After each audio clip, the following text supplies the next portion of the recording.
But yeah, not completely ridding of the critical thinking, the creative thinking, our cognitive ability, but being able to articulate how AI is functioning as a co-pilot to amplify what we can bring to the table. Something in there is something we're all navigating right now, honestly, um, and representing with confidence.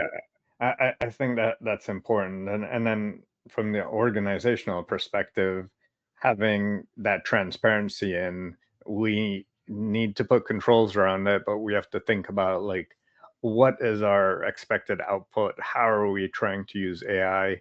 And does this person have, so you said cognitive co-pilot, do they have the experience or the ability to cognitively translate what they're trying to do to have an AI help them Yeah, versus vibe coding, which is a new term these right. days that engineers just put in a prompt and, oh, let's follow the stream and go along, versus having a structured approach to solutioning. Yeah, and that's vibe coding is an interesting conversation these days too, right? It's if you're going to commit to that in the context of assessing someone, I think the mindset and the intention behind that interview format needs to maybe shift a little bit too, right?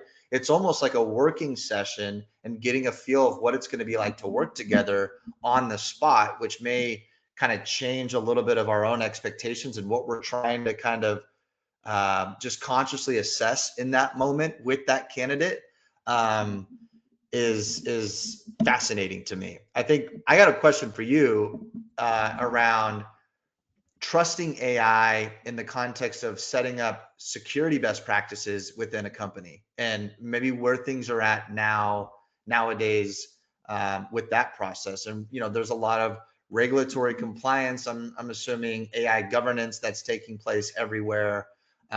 Just security measures as a whole. Like for you, Christophe, where are things at for cybersecurity leaders these days in trusting AI as a valuable tool to maintain security posture?